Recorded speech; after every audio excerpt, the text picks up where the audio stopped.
So, XDefiant, the game that I was hoping to see launch right about now, but amidst the frenzy of Gamescom, the recent showcase at streamer Ludwig's World's Greatest Competition, XDefiant is still a bit of ways away as the dust settles for all that kind of stuff. September is relatively wide open when it comes to shooters, so maybe there's still a chance to hit that mark before the end of summer that was mentioned by Ubisoft at their Forward event, but today I want to take a look at a few things that were mentioned by Mark Rubin and co. that provided a bit more insight into when we may be able to expect or what we may be able to expect with XDefiant's launch. As we go along, drop your thoughts down below. Are you still looking forward to XDefiant? When do you think it'll launch? Will you be grinding it out? Whatever the case, drop your thoughts down below. But if you enjoyed the video, you find it at all insightful, do me a favor and drop a like on it. And if you're new to the channel, consider subscribing to stay updated with all things XDefiant, Modern Warfare 3, and more FPS content. I'd love to have you in the community. And finally, check out my friends over at G Fuel, code Espresso, getting you up to 30% off your entire order, but more on that a little later. For now, let's talk a little bit about XDefiant and some little bit more details we know here surrounding the launch and how it will go. So up until this point, the two prevailing theories in the last month or so was that XDefiant, following the long-awaited end of summer timeframe that we were granted,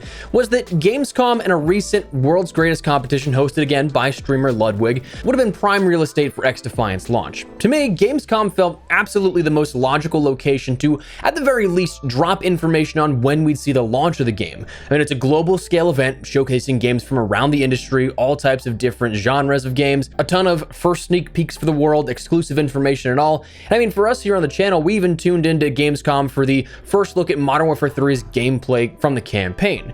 But we also saw tons of other stuff here, again, from across the industry.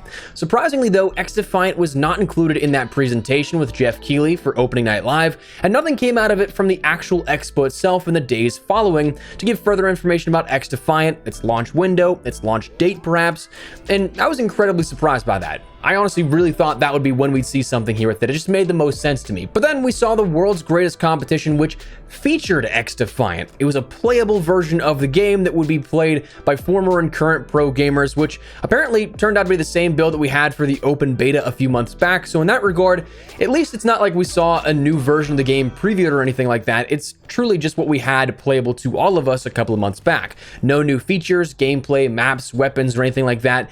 But this date was another one that players assumed we'd see do a couple of different things. Either be the springboard for an announcement for when the game would launch, maybe be the game's launch of a sort of hot drop on the game, or that the game would have been out by now so that players could have played along at home. Probably not getting into the same games, that was all probably private matches, but you get what I mean. It's not like a game you can't just be like, oh, what game is that? When can I see it? But again, none of those things happened, and as mentioned, here we are with the dust settling, and we're no closer to XDefiant's launch and more hands-on time compared to the last time that we checked in. It was mentioned though and brought up that sort of awkward limbo stage that we're in when Ludwig asked Aches, former COD pro turned developer working on the project, the people are wondering, when does XDefiant come out? To which he jokingly said that's a terrible question, probably just because, well, they get that question all the time, so it doesn't offer the chance to offer up any new information beyond that kind of stuff, in which he said, yes, of course, they are still in that submission process, the same answer we've seen echoed quite a few times in the last couple of weeks to months. That still essentially being all the information that they can give.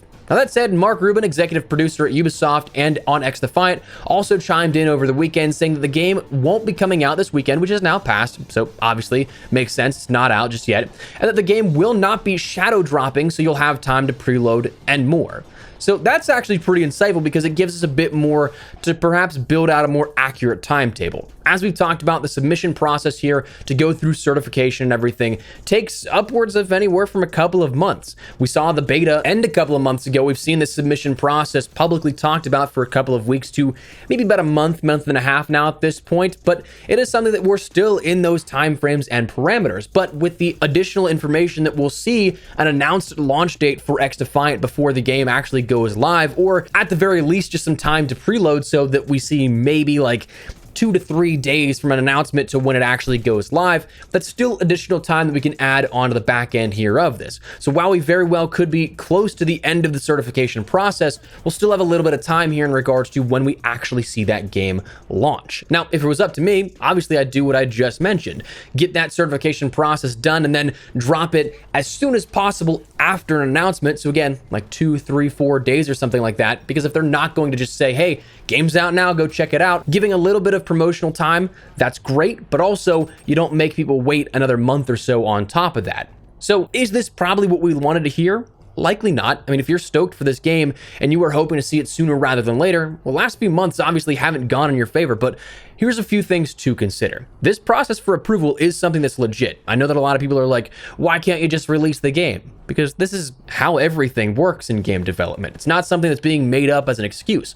All games have to go through certification processes. And when a game makes genuine changes to the core things like XDefiant did after its beta, as mentioned, Mark Rubin chimed in on this previously, where Call of Duty, for what we see for our beta, and we talked about it here on the channel the last couple of years, is that we don't see very many changes from beta to launch, because usually the game's already either in certification or past certification, that they're not really going to be changing anything with the game. But the beta for XDefiant actually did offer up genuine feedback from the community, and that feedback was being taken into account to make a version of the game that was different from the beta build that we'd played a couple of months ago.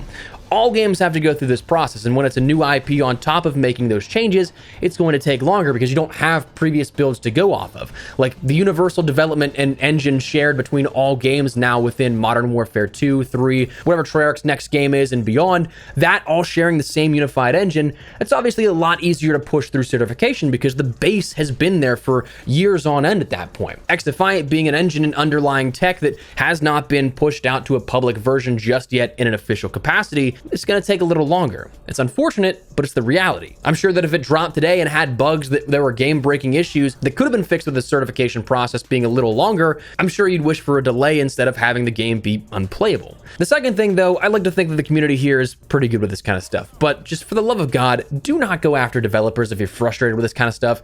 Have irritations, sure. If you're frustrated, I get it. That's fine if you're going to want to vent them, but do not target anyone or attack anyone, man. You can be frustrated and upset without being an asshole. Some of the stuff that I read on Twitter and some of the replies to stuff, it's wildly inaccurate takes that people have no insight into this kind of stuff and just immediately assume like the developers are out to get you despite trying to build the game that people want. Again, I get frustrations, but like that kind of stuff doesn't get you anywhere. And if anything, is a cause for why studios go dark. So that does nothing to help anyone. So again, have frustrations, absolutely, but if you're gonna vent, be smart with it. Don't be stupid. But anyways, that's kind of where we're at here at this. September, again, is wide open when it comes to shooters. I would still very much so love to see the game launch this month. And honestly, that's a bit selfishly saying that because, like, obviously we're going to cover Modern Warfare 3, both the beta and the launch. We have the multiplayer revealed at the beginning of the month next month, then the beta immediately to follow. Then we have campaign early access in early November, the game launching the second week of November. So we got a lot of stuff Call of Duty focused if you're interested in that kind of stuff, but that window of opportunity, if one of those games is going to consume you, well, it's closing for XDefiant. Again, this month is entirely unimpeded, essentially, when it comes to FPS content. And then beyond that, if it were up to me, if you don't see it launching within September, maybe competing with the tail end of stuff at the end of October, but again, smaller window in that opportunity, even though I think both games can coexist, for both to hit the potential in terms of interest and stuff like that, I think that a late December, early January or February launch for XDefiant might suit it better so you don't have any competition for the Modern Warfare 3 launch versus, say, Season 1 of Modern Warfare 3 and Warzone as well. That kind of stuff, again, while I do think both games can coexist, while I do think that they are both in their own right very playable games, it is one of those things we've talked about already. A 20-year established IP with tens to hundreds of millions of dollars in marketing alone versus a new IP, one's going to clearly overshadow the other. So just in the sake of hoping both have healthy launches here, we got a little bit of time to work with, but it's definitely way more restrictive than it was like a month or two ago. But anyways, that's where we're going to wrap it up. Love to get your thoughts and feedback down below. Again, make sure to check out my friends over at G Fuel, code Espresso, getting you 30% off certain items in the month of September, like hype sauce, tubs, starter kits, and other things. So if you guys would like to check that out, link in the description below. But again, drop your thoughts down below on what you'd like to see with XDefiant or what you're looking forward to. If you enjoyed the video, you found it at all insightful, do me a favor and drop a like on it. And if you're new to the channel, consider subscribing to stay up to date with all things Modern Warfare 3, XDefiant, and other FPS content. We'll have you covered here on the channel. I'd love to have you in the community. But for now, thanks so much for watching. My name is Espresso. I'll see you later. Take care, and peace.